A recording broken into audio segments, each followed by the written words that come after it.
One single flower, completely illegal to grow in your garden, is the only reason you can survive major surgery. In just 8 weeks, a seed the size of a grain of sand can produce a botanical compound that binds to the human nervous system so perfectly, it literally erases the sensation of physical trauma. And here is the paradox. Nobody in the medical establishment will ever discuss openly. The pharmaceutical industry relies on this exact plant to manufacture the most critical, irreplaceable pain medications on Earth. The World Health Organization classifies its derivatives as absolute necessities for a functioning healthcare system.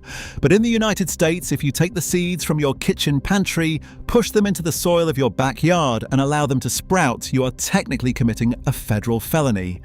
Why would a delicate, fast-growing flower that has alleviated more human suffering than any other organism on the planet be made illegal to grow? That question will become incredibly important in just a few minutes. But first, let me show you exactly what this plant is, how it actually works inside your brain, and what the historical data proves about it. The plant is Papaver somniferum.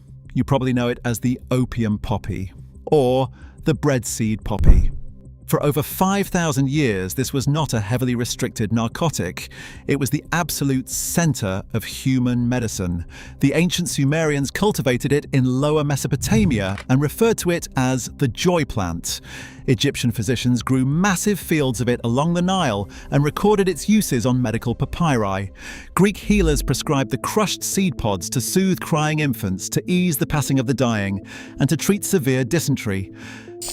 Stand in any traditional bakery today and you will see the tiny, slate-blue seeds baked into lemon muffins, pressed heavily onto the crusts of artisan breads, and folded deeply into sweet Eastern European pastries. Every part of the history is hidden in plain sight. Thomas Jefferson cultivated these exact flowers at Monticello. 19th century American grandmothers grew them in cottage gardens to make mild evening teas for joint pain. This is not some fringe, exotic weed. It is a foundational botanical tool woven into the survival of humanity. Here is what happens when you actually look at the biochemical data. Research published in the Journal of Ethnopharmacology details how the raw latex of this plant contains a highly complex symphony of over 40 distinct alkaloids. The most famous is morphine, accounting for roughly 10 to 20% of the raw sap. Codeine is also present, acting as one of nature's most powerful cough suppressants. There are also compounds like papaverine, which acts as a smooth muscle relaxant, and noscapine, which has been studied in peer-reviewed oncology journals for its anti-tumor properties. Decades of clinical literature in the New England Journal of Medicine have documented exactly how this works. The morphine molecule perfectly mirrors our body's own natural endorphins. It slots exactly into the mu opioid receptors located in the human brain and spinal cord. It intercepts violent pain signals before they can ever reach human consciousness. Let that sink in for a moment. We have mapped the human genome, we have built artificial hearts, we have split the atom, but modern science has never engineered a synthetic compound from scratch that manages severe, acute physical trauma as effectively and reliably as the alkaloids derived from this specific flower. Read that again slowly.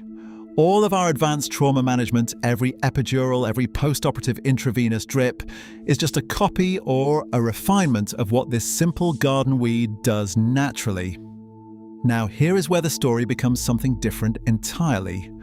Under the Federal Controlled Substances Act of 1970, Papaver somniferum is classified as a Schedule II controlled substance. The United States Drug Enforcement Administration makes the rules devastatingly clear. You can legally purchase the seeds at any grocery store in the country. You can eat them by the handful. You can even buy the dried, empty seed pods online for decorative floral arrangements. But the moment you drop that legally purchased seed into the dirt, water it, and intend to grow the plant, you have just manufactured a heavily restricted narcotic. You have crossed the invisible line from a baking enthusiast to a federal criminal. The societal side of this story is incredibly dark, and the concerns are entirely legitimate. The global opioid crisis has destroyed millions of families. The devastation surrounding addiction, synthetic overdoses, and the black market are the defining public health tragedies of our generation. When pharmaceutical conglomerates took this plant, isolated its primary alkaloids, hyperconcentrated them, altered their chemical structures to manufacture oxycodone and fentanyl, and then aggressively marketed them for massive profit, it triggered a catastrophe. But here is where the conventional response falls apart completely. The answer to a modern crisis caused by heavily refined, corporatized synthetic molecules is not to outlaw the raw botanical source. It is not to make it impossible for a responsible adult to grow a traditional medicinal flower in their garden. It is not to erase 5 millennia of herbalist knowledge simply because an industrialized extraction process was abused by pharmaceutical executives.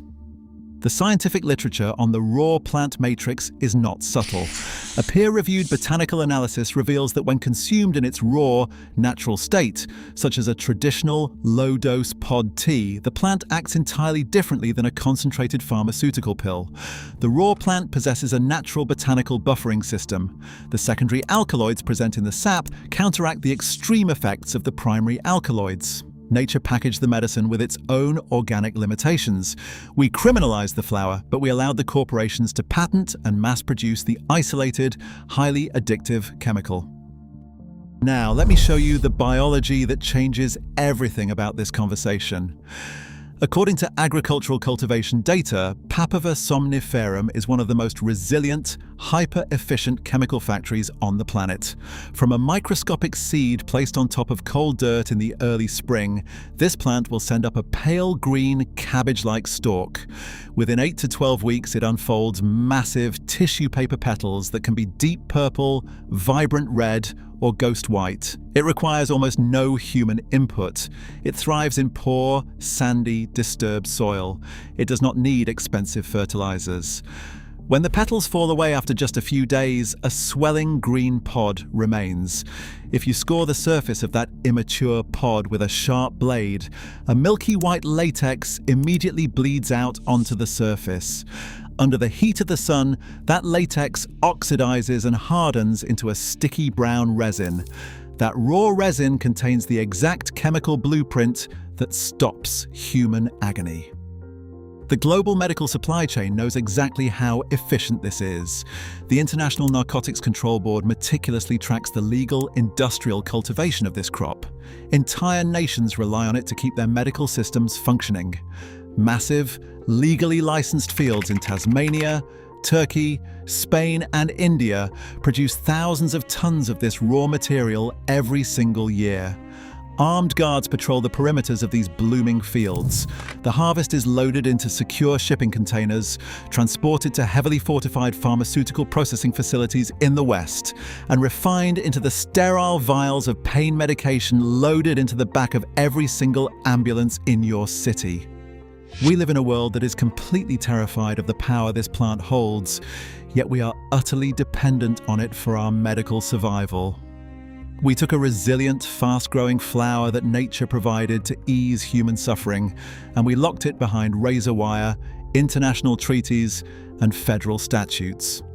We handed the exclusive, multi-billion-dollar rights to a handful of massive corporations while ensuring that the average citizen faces prison time for growing the exact same biological organism in their own soil. The world is not short of powerful, naturally occurring medicine. What we are short of is the permission to access it, understand it, and use it outside of a heavily monetized, industrialized system. The history of this flower is a perfect mirror of our relationship with nature itself. We took something abundant, turned it into a highly refined product, broke our society with it, and then blamed the plant. The medicine already exists. The science is already documented. The only variable is whether you decide to look past the legal definitions and understand the biology for yourself.